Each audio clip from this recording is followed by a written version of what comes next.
यो श्री त्रिभुवन जनतामावि बनगाडको पिण्डे सल्यानमा कक्षा 10 सेक्सन बीमा भइरहेको भ्रष्टाचार सम्बन्धमा भएको वक्तृत्व कला कार्यक्रममा विद्यार्थी भाइ बहिनीहरूले आफ्नो धारणा राख्दछन्। यो सोसल सामाजिकमा परियोजना कार्य अन्तर्गत चाहिँ वक्तृत्व कला कार्यक्रम राखिएको थियो।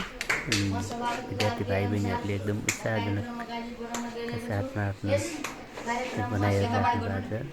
अनि एकदम त्यसमा उत्साह देखाएर सहभागिता जनाउनु भएको छ। एकदमै सेक्सन बी अन्तर्गतका विद्यार्थी भाइ बहिनीहरू एकदमै धेरै धेरै धन्यवाद। उहाँहरूको चाहिँ आफ्नो विधिको धारणा राख्नु भएको कक्षा 10 को कक्षा वाइज वक्तृत्व कला हुन गइरहेको छ।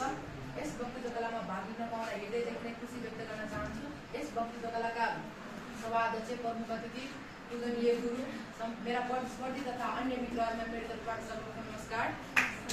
आज हाम्रो वक्तृत्व कलाको शीर्षक रहेको छ म भ्रष्टाचार गर्दिनँ र भ्रष्टाचार हुन पनि दिन्न। म यसमा आफ्ना लागिका विचार भन्न गइरहेको छु। म आफ्नो विचार राख्नका लागि सभा अध्यक्षबाट अनुमति चाहन्छु। भ्रष्टाचार हाम्रो देशको एउटा गम्भीर समस्या हो। जब कुनै व्यक्तिले आफ्नो अधिकार पद वा अवसरको दुरुपयोग गरेर व्यक्तिगत फाइदा लिन्छ भने त्यसलाई भ्रष्टाचार भनिन्छ। यो केवल पैसाको हिनामिना मात्र होइन, जनताको विश्वासमाथिको धोका हो। आज सरकारी कार्यालयमा घुस नदिई काम हुँदैन। अस्पतालमा राम्रो उपचार पाउनको लागि पहुँच चाहिन्छ। अझ कुनै विद्यालय कलेजमा त अझ पनि राजनीति चलिरहेको छ। जागिरका लागि मेहनत गरेर परीक्षा दिनेले भन्दा सिफारिस गर्नेले रोजगार पाउँछन्। यी सबै भ्रष्टाचार हुन्। आज हाम्रो देशमा धेरै योजना बनाइन्छ, धेरै बजेट छुट्याइन्छ, तर ती योजनाहरू पुरा हुन सक्दैनन्। आखिर किन?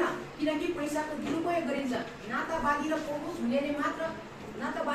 हुनेले मात्र त्यसको अवसर पाउँछन्, जबकि मेहनत गर्न योग्य विद्यार्थी बन्न चाहिन्छन्। यही कारणले गर्दा हाम्रो देशमा विकास हुन सकेको छैन।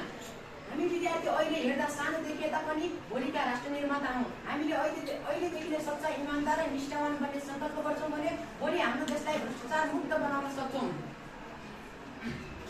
त्यसैले भोलि हामीले म विद्यार्थीको नाताले सङ्कल्प गर्छु कि म कहिले पनि गलत बाटो अपनाउँदिनँ। म केवल आफ्नो लागि मात्र होइन, अरूको लागि पनि इमान्दार उदाहरण बन्न चाहन्छु। म यति सङ्कल्प गर्छु कि भविष्यमा हाम्रो देशमा कुनै काम गर्न सिफारिस, पहुँच वा पैसा चाहिँदैन। केवल प्रतिभा र परिश्रमको कदर होस्। धन्यवाद। आफ्ना मनमा लागेका कुरा व्यक्त गरिरहनुहुन्छ। यसपछिको पालो रहेको छ साथी सुजन बहादुर आफ्ना मनमा लागेको कुरा व्यक्त गर्न अनुरोध गर्दछु।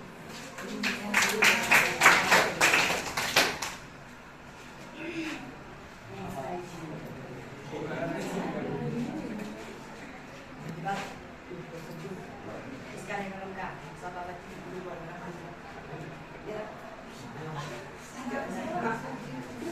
मेरो साथीहरूलाई मेरो हृदयदेखि नै न्यानो अभिवादन छ।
अर्को सक्यो